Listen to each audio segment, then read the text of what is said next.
Está viajando para Nova York. Ei, Loura, me ajuda aí no glória a Deus. Mateus capítulo 1, irmãos, olha como Deus nos ama. Esse dia eu cheguei no culto, tinha mais gente filmando, e a irmã jogou um daquela lanterna no meu rosto, disse, tira da outra. Uma lanterna no celular. Tinha mais gente filmando do que adorando. Olha a dificuldade das pessoas flutuarem. Está difícil, a irmã do louvor aqui estava falando pura verdade. Você está aqui hoje, irmãos, é ouro fino, ouro fino, ouro fino. Porque está difícil as pessoas virem para a igreja. Amém? E eu quero. Estava ótimo, viu, Moisés? Quando eu peguei logo, deu aquela melhorada e depois. O que eu quero dizer para você, está ficando estranho, bem estranho, é que você está aqui hoje, irmãos, é o Espírito que lhe trouxe.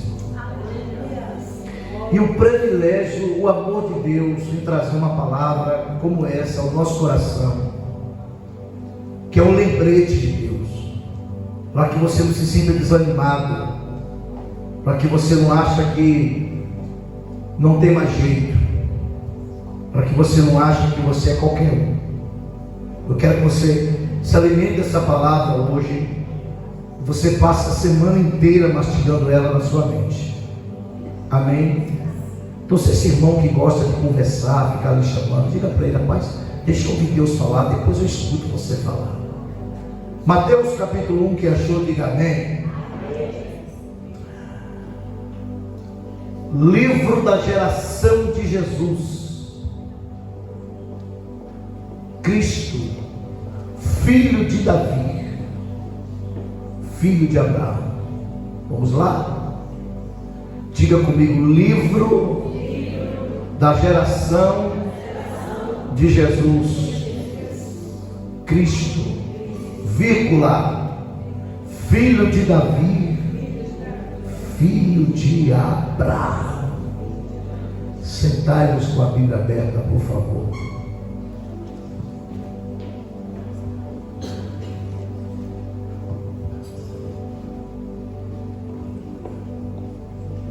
Quem se sente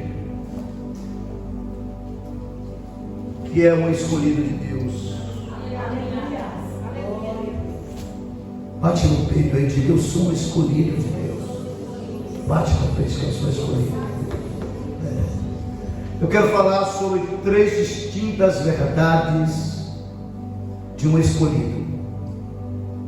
E se Deus lhe trouxe aqui nessa noite é porque você é um escolhido de Deus. Eu sei que o primeiro ponto de contato com Mateus capítulo 1, com esse texto, traz um desconforto. Está ótimo, Moisés. Um desconforto, ele é gerado desde o capítulo 1, do verso 1 ao 17.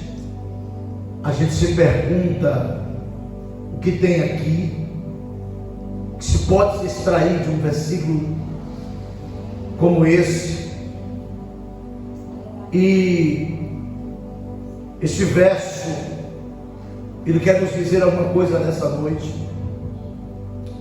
Alguns de nós que estamos aqui, não são todos, corremos, nos escondemos dos desafios, nós queremos caminhos fáceis, nós não queremos o desafio.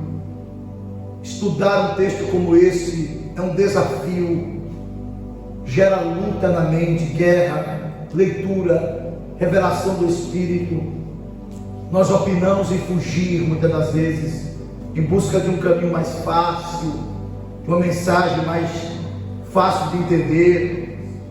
E quando nós fazemos isso, nós perdemos muito. Ronaldo, perdemos muito porque há muito de Deus a aprender por detrás dessa fala. Mas quando nós abrimos o coração, que procuramos entender isso aqui, A gente olha para ele e diz assim: tem alguma coisa aqui. Quando você diz assim, olha um texto na Bíblia que parece nada, e você diz: tem alguma coisa aqui, é porque aquele que estava com o Pai, quando ele escondeu todas as coisas, aqui, inclusive o maná, aquele que estava com o Pai, que hoje habita em você, o Espírito Santo, ele diz assim: aquilo que os ouvidos não ouviram, aquilo que os olhos não viram, é que eu tenho reservado aqui nesse versículo para aqueles que eu amo aqui nessa noite.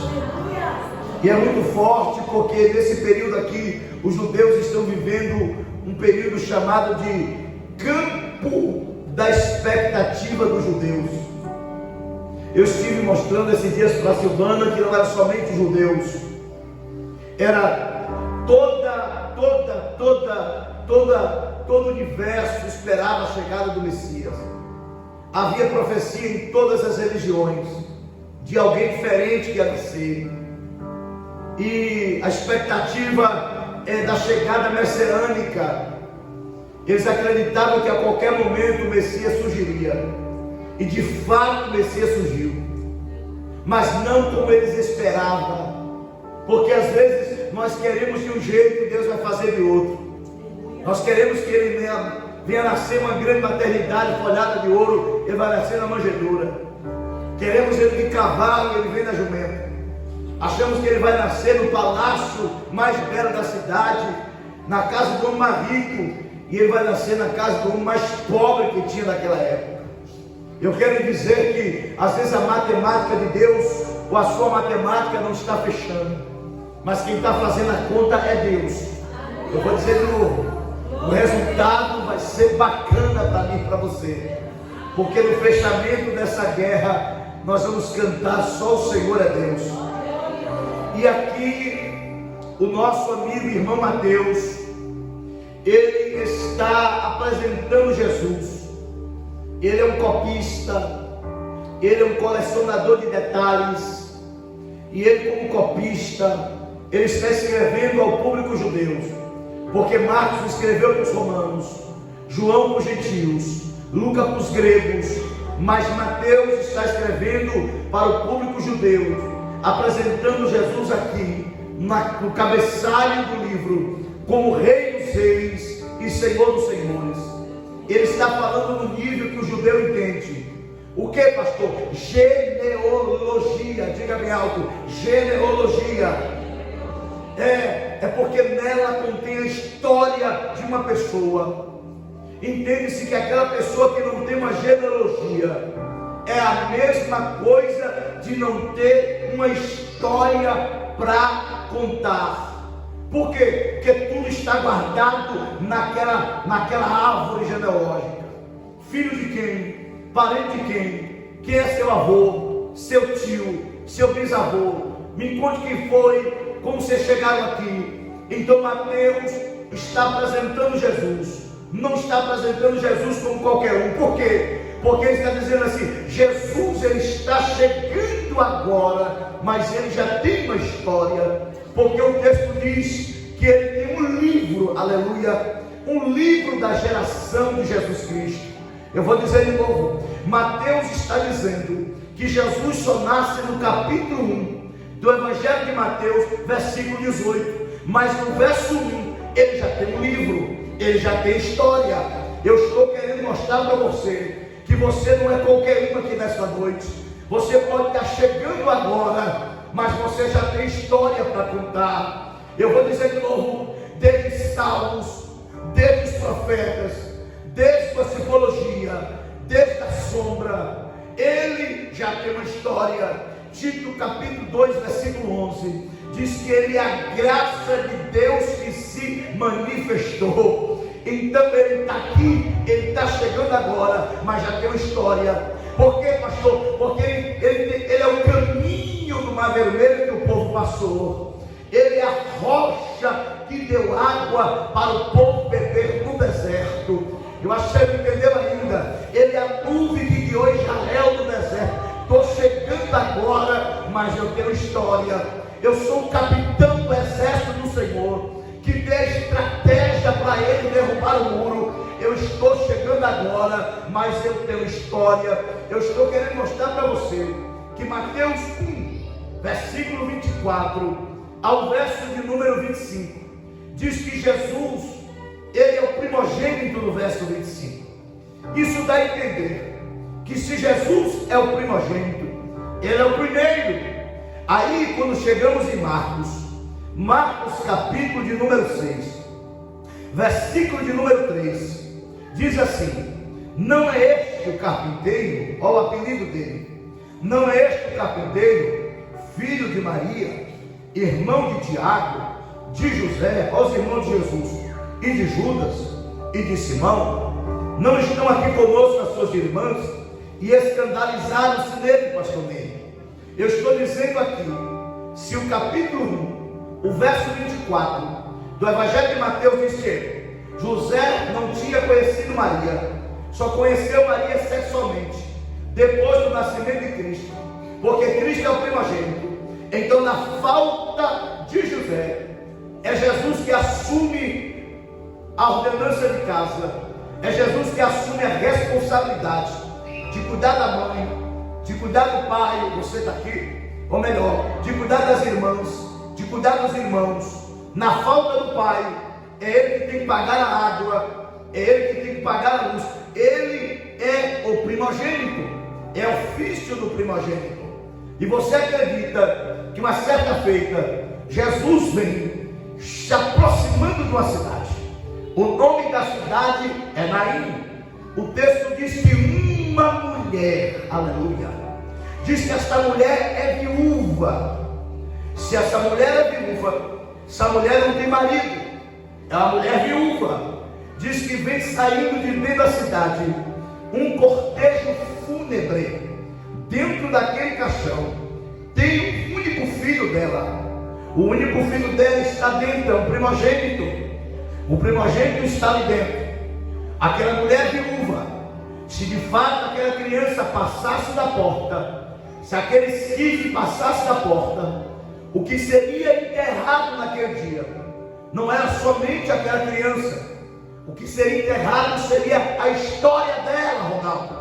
Por quê? Porque ela não tem mais história depois que o filho morresse. Não tem marido, é viúva. Já não tem filha, viúva. Só que para a derrota da morte de Satanás, quem está entrando na cidade é Jesus. Eu vou dizer de novo: quem estava entrando na cidade é Jesus. Jesus olhou para aquela senhora e disse para ela: não chores. Quando ele diz não chore, porque ele diz assim: eu vou tocar na tua história.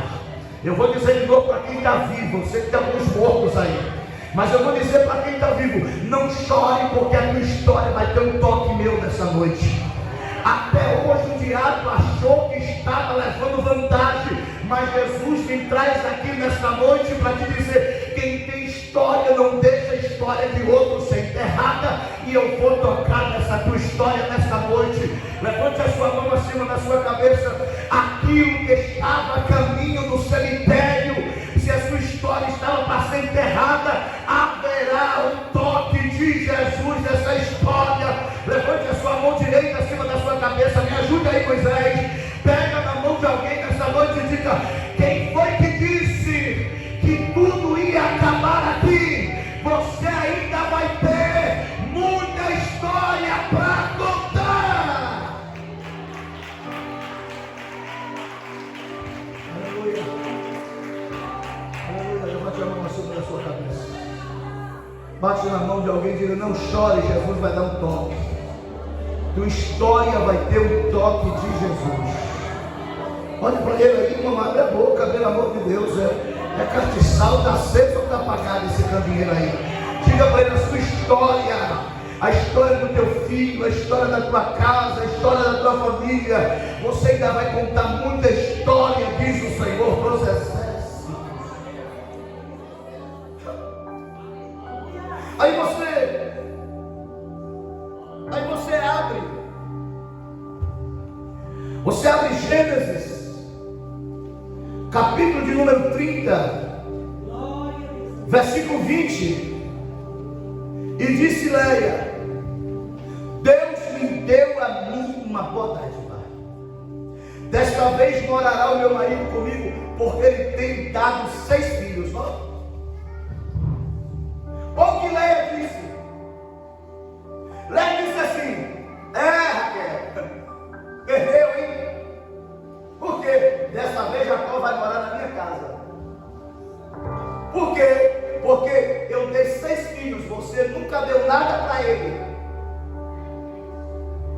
Só que o versículo de número 22 diz assim: e lembrou-se Deus de Raquel, sozinho da glória. E Deus, ao viu, pegou a chave e abriu a sua mão.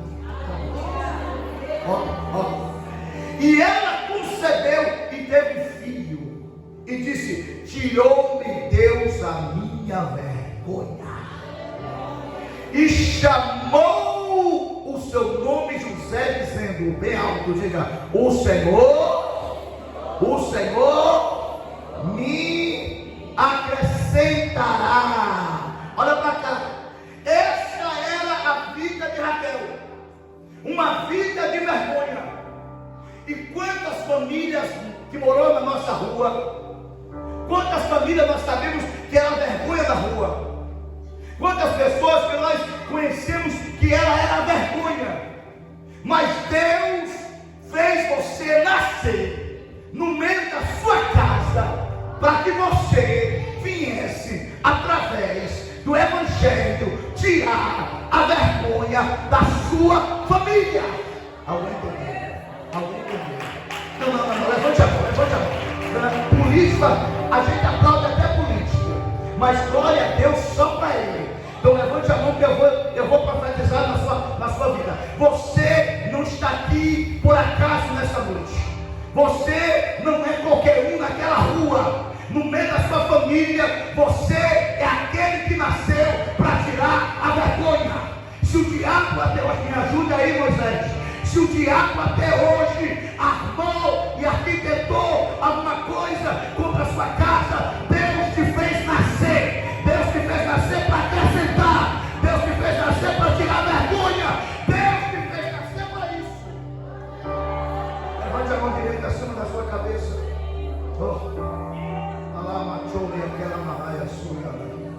Pegue na mão desse crente, mesmo escorado aí. E outra, não precisa levantar para me agradar, não. Eu sou crente. Sou crente. Pega na mão dele aí, olha o olho dele e diga: assim diz o Senhor dos Exércitos. Diga, olha para ele e diga: você nasceu para acrescentar. O jeito que nem ele levantar da cadeira, está assim jogado, escorado. Balança a mão dele e diga: você nasceu para acrescentar. Você nasceu para tirar a vergonha da sua casa. Se você não tivesse aceitado Jesus, muitas coisas já tinham acontecido naquele lugar. Eu vou dizer de novo: assim como Deus lembrou de Raquel, Deus está se lembrando da sua casa nesta noite. Deus vai fazer nascer José.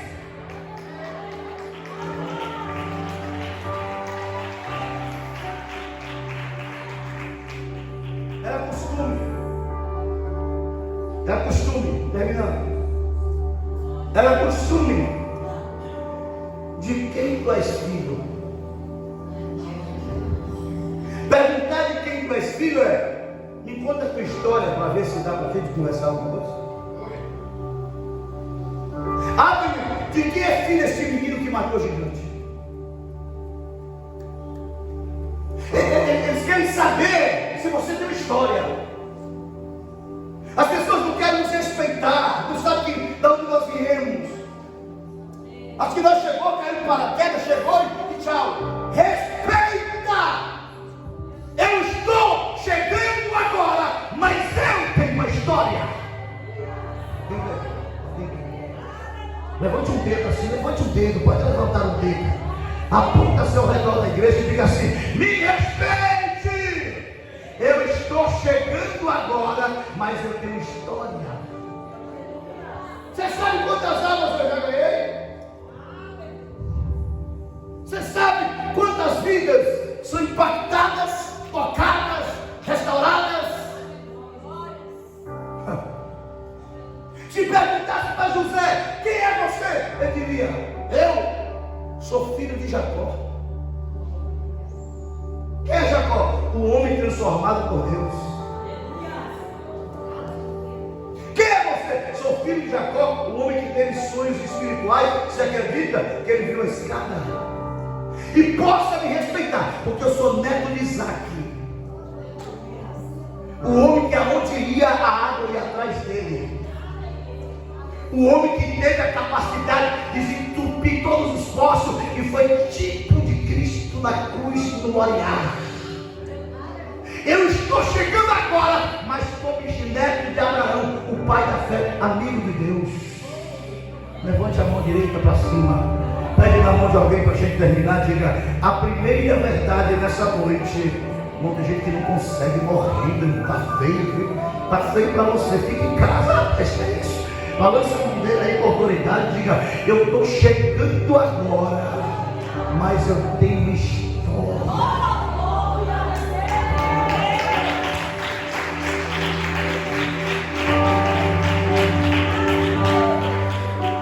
Quem daqui diga glória a Deus?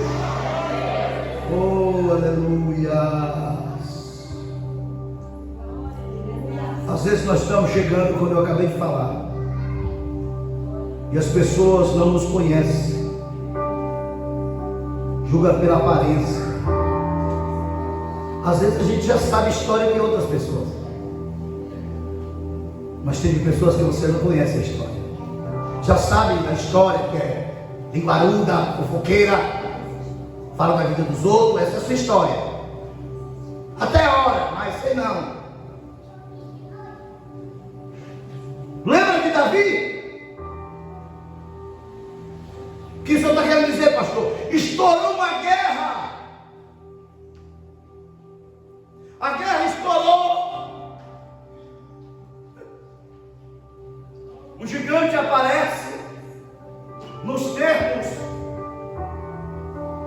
entre Sucó e Azeca Damim, termo de Judá.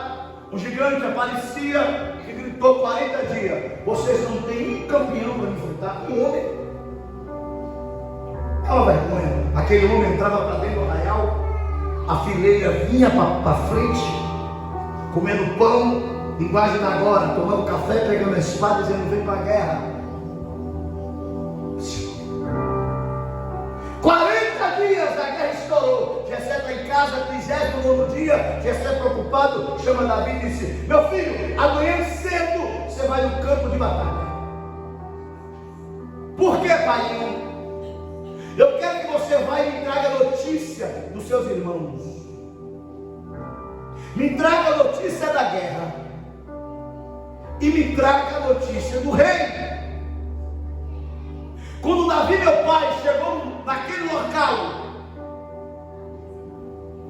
o gigante estava dando o seu último grito. Mas o que é mais importante é que o texto é claro para dizer que levantou-se Davi pela manhã de madrugada. A vitória de quem acorda primeiro. Glória a Deus. Já me ajuda. E o texto diz que Davi disse: diga para o rei que eu aceito o duelo de enfrentar o gigante em campo aberto para todo mundo ver. Quem é esse circunciso? Saul, naquelas alturas, escondido de trás do trono. Quando Davi se apresenta, olharam para Davi, não deram nada, porque naquela altura o que mais importava era livrar a cabeça do rei Saul. Você acredita que Saul olhou para ele e disse: porém Saul disse a Davi, 17:33, contra este filisteu não poderá ir para a peleja com ele, pois tu ainda és moço e ele é homem de guerra desde a sua mocidade. Sabe o que é isso aqui, pastor Ney? Isso aqui é desprezo. Desprezo por aparência. Se dia chega um cara, pastor, eu bem arrumado, sentado, e ele todo malabanhado, mas arrogante. Então não é roubo. roupa, não é perfume, não é dinheiro, não é nada disso. É que a pessoa é arrogante mesmo. Desprezou Davi, irmão. Se você é o escolhido e nunca foi desprezado, sorria. Sua hora vai chegar. Quando ele desprezou Davi, era tipo dizendo: pode ir embora que eu quero atender o próximo que vai vir aí para ver se enfrenta. Davi disse: eu estou chegando agora, mas eu tenho história. Deixa eu apresentar minha história para o Senhor. Ele disse: então me conte. Ele disse assim: então disse Davi: teu servo apacentava as ovelhas de seu pai. Vinha um leão e um urso e tomavam ovelha do rebanho. Sabe quando acontecia isso? Eu saía após ele e o feria e o livrava da sua boca. Levantando-se ele contra mim, lançava-lhe mão da barba e o feria e o matava. Ele estava dizendo assim: quando ele tomava ovelha do meu rebanho, eu ia lá, pegava a ovelha da boca dele, restaurava ela, colocava ela sentada de novo, eu colocava ela dentro do arraial, ela voltava a cantar, voltava a louvar. Agora, quando ele se levantava contra mim, aí a história era outra. Aí eu pegava pela barba dele, arrastava ele, feria e o matava. Sabe por quê? Porque história não é feita com gigante que você mata para todo mundo ver. História já é feita lá atrás, na madrugada, na oração. É matando o urso, é matando o leão. Levante a mão direita para cima, bate na mão de alguém, segure a mão dele e diga: me respeita, rapaz. Eu estou chegando agora, mas eu tenho história para contar. E esse gigante vai cair pela mão de quem tem história.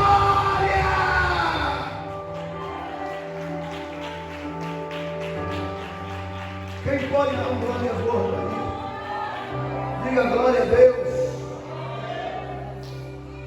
Posso lhe falar outra coisa? Ele é filho de Davi. Ele é filho de Davi. Primeiro, livro da geração. Estou chegando agora, mas eu tenho história. Segundo, eu sou filho de Davi. Se eu sou filho de Davi, eu estou chegando agora, mas eu tenho uma profecia. Vou falar de novo. Por quê, pastor? Eu vou ler. Porque no capítulo 7 de 2 Samuel, no verso 12, diz assim: quando, isso aqui, deixa eu explicar. Davi meu pai, está no palácio, deitado, dormindo. Gente que não gosta, se encosta todo debaixo do pecado. Não, pastor, vai lá no finalmente. Isso aqui tem que costurar, pô.